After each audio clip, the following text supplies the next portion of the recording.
Hello dear students, my name is Shweta Mishra and welcome to all of you our study YouTube channel Road to Success, जहां पर हम आपको sociology से relative सभी प्रश्न जो आपके गत वर्षों में पूछे गए हैं, चाहे वह यूजीसी नेट जेआरएफ के लिए हो या आप कर रहे हो टीजीटी एंड पीजीटी की प्रिपरेशन, या आप ग्रेजुएशन में हो या पोस्ट ग्रेजुएशन की प्रिपरेशन कर रहे हो और सब्जेक्ट हो आपके पास सोशियोलॉजी, तो यह क्लास आपके लिए अति महत्वपूर्ण हो सकती है, क्योंकि यहाँ पर हम गत वर्षों में पूछे गए प्रश्नों को सॉल्व करते हैं और साथ ही में वह प्रश्न भी देखते हैं जो आने वाले समय में आपके एग्जाम में आने की संभावना है। तो देखते हैं हमारी आज की क्लास का पहला क्वेश्चन क्या है, और उसी के साथ में हम आपसे आज डिस्कस करेंगे ओरल ही कुछ बुक्स और उनके जो मोस्ट इम्पोर्टेंट बुक्स हैं जो आपके एग्जाम में बार बार पूछी जाती हैं, और उनके समाजशास्त्री यानी कि किस समाजशास्त्री की कौन सी पुस्तक है या किस पुस्तक के कौन से लेखक हैं, यह भी हम देखेंगे आज की ही क्लास में। पर उससे पहले हम आज की क्लास शुरू करते हैं। तो हमारी आज की क्लास का पहला क्वेश्चन है क्वेश्चन नंबर फर्स्ट, समाजशास्त्र निम्नलिखित में से किसका व्यवस्थित अध्ययन करता है। यह बताना है आपको कि समाजशास्त्र जो सब्जेक्ट है, जो विषय है, उसमें हम किसका व्यवस्थित अध्ययन करते हैं। तो ऑप्शन नंबर ए है सामाजिक संबंध, ऑप्शन बी है सामाजिक संस्थाएं, एंड ऑप्शन सी है मानव समूह, एंड ऑप्शन डी है उपरोक्त तीनों। सो option number D is the correct answer, उपरोक्त सभी। नेक्स्ट है question number second. Question second कहता है सही कथन कौन सा है, यह बताना है निम्नलिखित में से कौन सा सही कथन है। So option number B is the correct answer, निकट संबंधियों के साथ मैथुन अवरोध एक समाज से दूसरे समाज तक प्रायः भिन्न नहीं है, यही आपका सही विकल्प होगा, ऑप्शन नंबर बी। नेक्स्ट है हमारा आज की क्लास का थर्ड क्वेश्चन। क्या कहता है देखते हैं, मुसलमान पति द्वारा एक ही समय में 3 बार तलाक करने को क्या कहते हैं। क्या कहते हैं यह बताना है, ऑप्शन नंबर ए तलाक ए विवाह। क्या कहते हैं, तलाक ए विवाह। नेक्स्ट है क्वेश्चन नंबर 4। क्वेश्चन नंबर 4 कहता है परिवार में परिवर्तन लाने में निम्नांकित में से कौन सा कारक उत्तरदायी नहीं है। यह बताना है कि परिवार में परिवर्तन लाने के लिए कौन सा कारक उत्तरदायी नहीं है। So option number D is the correct answer, आपसी भाईचारा जो है वह उत्तरदायी नहीं है, बाकी के तीनों हैं। तो देखते हैं सही विकल्प क्या है। औद्योगिकीकरण से आप परिवार में परिवर्तन ला सकते हैं, नगरीकरण से भी परिवार में परिवर्तन लाया जा सकता है, एवं नए कानून, यह तीनों सहायक हैं परिवार में परिवर्तन के लिए। नेक्स्ट है हमारा आज की क्लास का 5th क्वेश्चन, निम्नलिखित में से किस जनजाति में वधू मूल्य प्रचलित है। यह बताना है कि निम्नांकित में से नीचे दिए हुए विकल्पों में से ऐसा कौन सा विकल्प है जो वधू मूल्य प्रचलित जनजाति है। So option number A B C D में से सही विकल्प का चयन करना है, option number D is the correct answer, Gond, Baiga, Kirghiz, यह तीनों ही जो जनजातियां हैं उसमें वधू मूल्य प्रचलित है। So option number D is the correct answer. Next है हमारी क्लास का क्वेश्चन नंबर 6, सामाजिक नियंत्रण का अर्थ उस ढंग से है जिससे संपूर्ण सामाजिक व्यवस्था में एकता बनी रहती है तथा जिसके द्वारा यह व्यवस्था एक परिवर्तन संतुलन के रूप में कार्य करती है। यह परिभाषा किसके द्वारा दी गई है। यह परिभाषा दी गई है गिलिन एवं गिलिन के द्वारा। नेक्स्ट है आज की क्लास का प्रश्न नंबर 7, प्रश्न संख्या 7 क्या कहती है देखते हैं। समाजशास्त्र एक विज्ञान है क्योंकि इसमें होता है, क्या होता है इसमें, व्यवस्थित तथा संचित ज्ञान, सही है। ऐतिहासिकता तथा तुलनात्मक ज्ञान, तो यह भी आपका सही होगा, यानी कि option number C is a correct answer. आपका जो विकल्प नंबर 3 है वह सही हो जाएगा, क्योंकि ऊपर दिए हुए दोनों विकल्प सत्य हैं। नेक्स्ट है क्वेश्चन नंबर 8, क्या कहता है देखते हैं। बेबलिन है एक क्या है? बेबलिन है एक क्या है? प्रौद्योगिक निर्धारणवादी। नेक्स्ट है क्वेश्चन नंबर 9, एक कस्बा जो कि पृष्ठ प्रदेश की पूर्ति करता है और बदले में जिसकी पूर्ति पृष्ठ प्रदेश द्वारा की जाती है, क्या कहलाता है? यह बताना है कि उसे क्या कहेंगे। ऑप्शन नंबर डी, केंद्रीय स्थान कहते हैं। नेक्स्ट क्वेश्चन है हमारा, सामाजिक परिवर्तन के प्रमुख लक्षण हैं। सामाजिक परिवर्तन के प्रमुख लक्षण क्या हैं, यह बताना है आपको। Option number C is a correct answer, सर्वव्यापी। क्वेश्चन नंबर 11 है, मूल्य एक धारणा है जो सांस्कृतिक या व्यक्तिगत हो सकती है, जिसके द्वारा चीजों की तुलना एक दूसरे के साथ की जाती है। यह कथन निम्न में से किसका है? तो यह कथन है H.M. जॉनसन का। नेक्स्ट है क्वेश्चन नंबर 12। क्वेश्चन नंबर 12 कहता है, गारो और खासी जनजातियों में किस प्रकार के परिवार पाए जाते हैं? यह बताना है। तो गारो और खासी जो जनजातियां हैं उसमें मात्र सत्तात्मक परिवार पाए जाते हैं। Option number A is a correct answer. Next है क्वेश्चन नंबर 13, विवाह या सांस्कृतिक समानता के कारण व्यक्ति जब एक दूसरे के निकट संपर्क में रहने लगता है तो उसमें जन्म होता है। किसका जन्म होता है? आत्मसात की प्रक्रिया का। नेक्स्ट है क्वेश्चन नंबर 14। क्वेश्चन नंबर 14 कहता है, ऐसा परिवार जिसमें वृद्ध व्यक्ति, उसकी पत्नी, उसके पुत्र, उनकी पत्नियां और बच्चे रहते हैं, क्या कहलाते हैं? यह बताना है। ऐसे परिवार को क्या कहा जाता है? तो संयुक्त परिवार कहा जाता है। नेक्स्ट है क्वेश्चन नंबर 15, क्षेत्र किसे कहा जाता है? तो क्षेत्र कहा जाता है प्राकृतिक क्षेत्र जिसमें एक जैसी पारिस्थितिकीय विशेषताएं हों, उनको क्या कहते हैं? क्षेत्र कहते हैं। नेक्स्ट है हमारा क्वेश्चन नंबर 16। क्वेश्चन नंबर 16 कहता है, निम्न में से कौन सी समुदाय की विशेषता नहीं है? यह बताना है कि नीचे दिए हुए विकल्पों में से कौन सी समुदाय की विशेषता नहीं है। So option number D is the correct answer.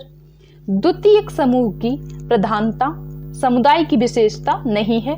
Next है क्वेश्चन नंबर 17, वर्ग को एक ऐतिहासिक श्रेणी कौन मानता है? यह बताना है कि वर्ग को एक ऐतिहासिक श्रेणी किसने माना है। Option number B, Karl Marx ने माना है। नेक्स्ट है क्वेश्चन नंबर 18, नगरों के चारों ओर घेरने वाले ग्रामीण क्षेत्रों को क्या कहा जाता है? नगरों के चारों ओर घेरने वाले ग्रामीण क्षेत्रों को क्या कहा जाता है? तो इनको कहा जाता है उपनगर।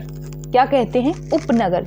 नेक्स्ट है क्वेश्चन नंबर 19, अनुसूचित जातियों एवं अनुसूचित जनजातियों हेतु सरकारी नौकरियों में सीटों के आरक्षण की व्यवस्था किस अनुच्छेद में की गई है? यह बताना है आपको कि अनुसूचित जाति व जनजाति के लिए जो आरक्षण किया गया है सरकारी नौकरी के लिए वह किस अनुच्छेद के थ्रू किया गया है।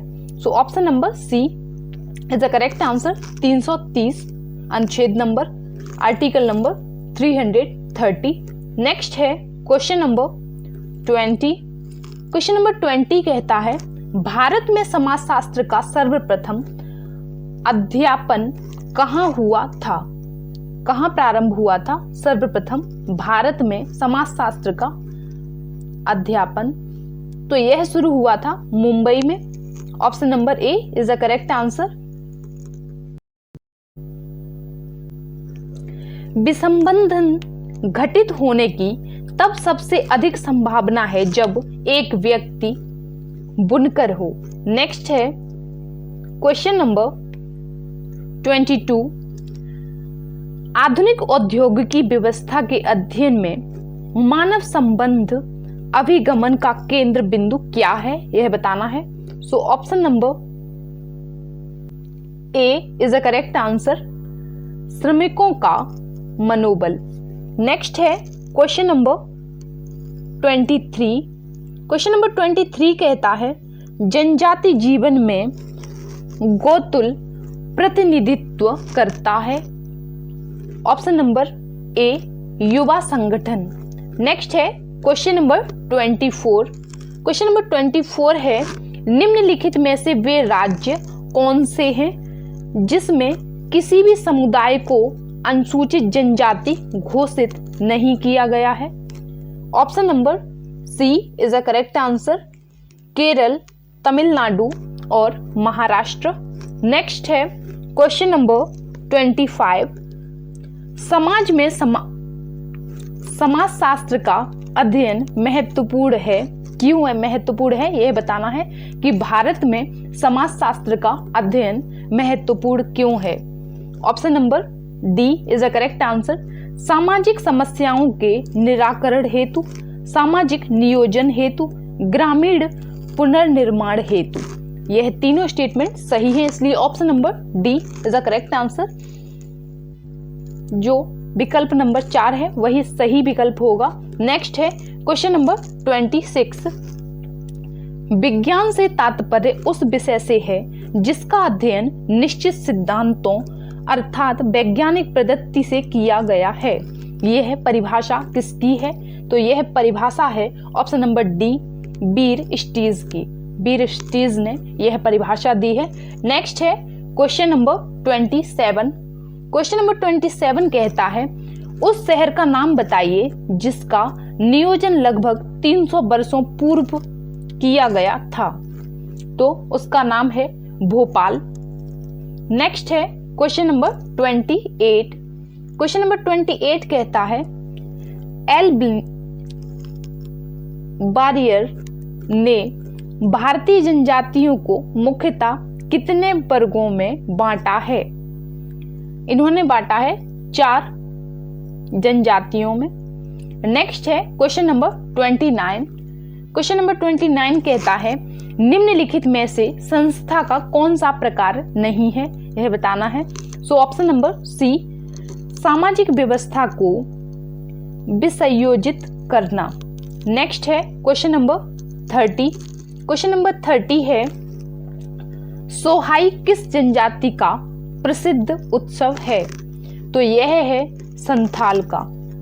नेक्स्ट है crime and custom in savage society नामक पुस्तक के लेखक कौन है, यह बताना है आपको। So option number C Malinowski is the correct answer. Next है क्वेश्चन नंबर 32, परिवार की उत्पत्ति के लिए आवश्यक कारण है, क्या आवश्यक है, जो कौन सा कारण है जो अति आवश्यक है, तो option number D is the correct answer. यह तीनों विकल्प सही हैं, उपरोक्त सभी विकल्प सही हैं। नेक्स्ट है क्वेश्चन नंबर 33, निम्न में से कौन सा वर्ड है, यह बताना है कि नीचे दिए हुए विकल्पों में से कौन सा वर्ड है।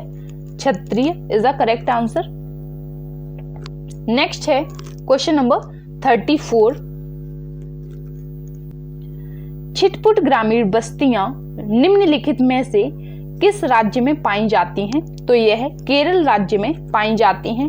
नेक्स्ट क्वेश्चन है हमारा question number 35, kinship organisation in India नामक पुस्तक के लेखक कौन है। So option number C is the correct answer, Irawati Karve की यह बुक है। नेक्स्ट है क्वेश्चन नंबर 36।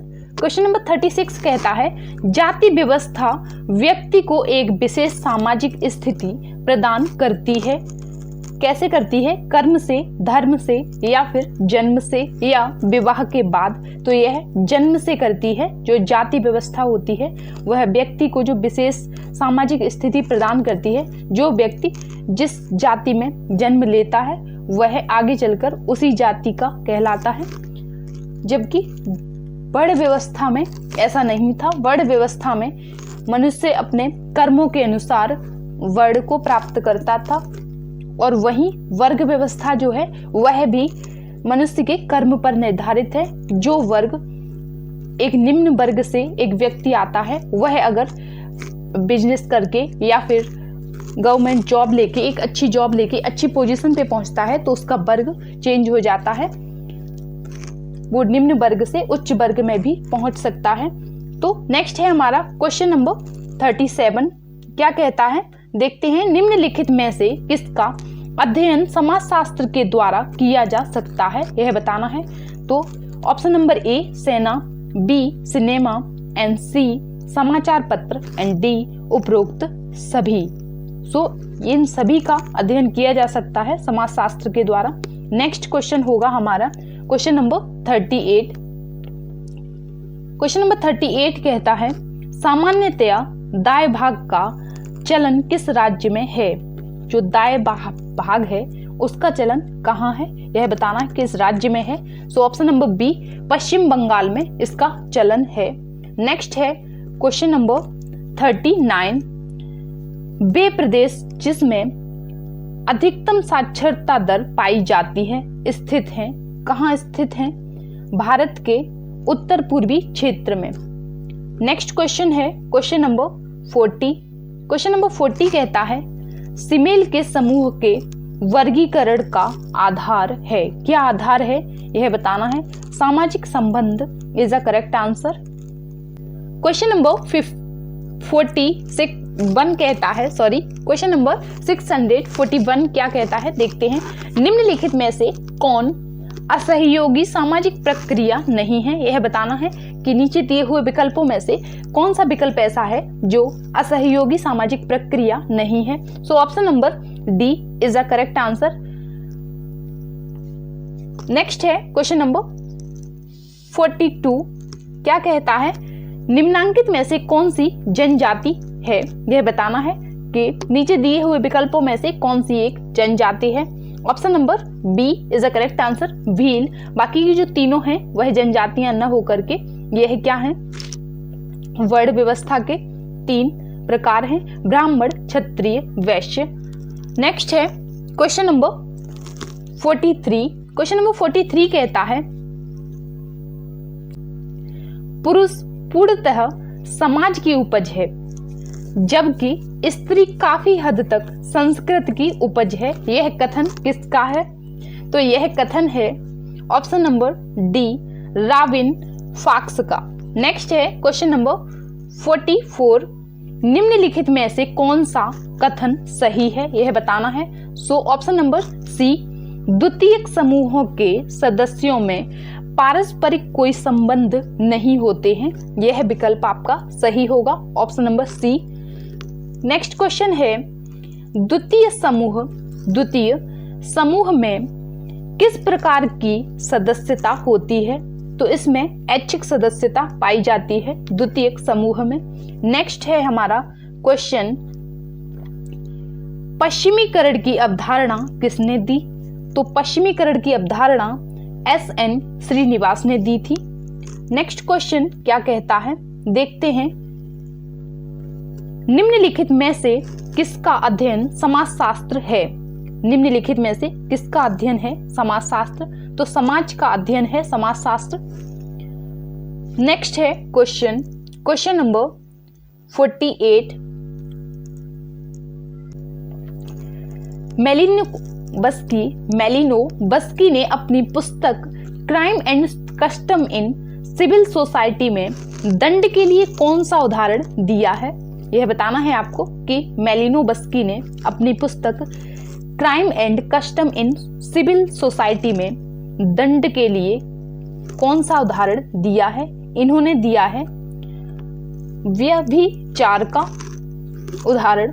नेक्स्ट है क्वेश्चन नंबर 49। पूंजीवादी विकास का मार्ग धर्म निर्धारित करता है, यह मत किसका है? यह मत है वेबर का। पूंजीवाद का जो विकास है वह धर्म का मार्ग निर्धारित करता है, तो यह वेबर का मत है। नेक्स्ट है क्वेश्चन नंबर 50। क्वेश्चन नंबर 50 कहता है जमींदारी प्रथा का अर्थ है, क्या है? भूस्वामियों का बिचौलिया होना। ऑप्शन नंबर बी विकल्प नंबर 2 सही होगा। और इसी के साथ में हमने अपनी आज की क्लास के मोस्ट इंपोर्टेंट 50 क्वेश्चंस को कवर किया है। अब जो हमारी श्रृंखला है वह है समथिंग 1000 क्वेश्चंस पर पहुंच चुकी है। और इसी के साथ में आज जो हम अब आगे डिस्कस करेंगे कुछ पुस्तक एवं उनके लेखक कौन है वह देखेंगे। तो हम आपसे ओरली क्वेश्चन पूछते हैं और उसका आंसर भी बताएंगे। जो इम्पोर्टेंट हैं वही पुस्तक बताएंगे हम आपको, वही उन्हीं बुक्स के नाम बताएंगे।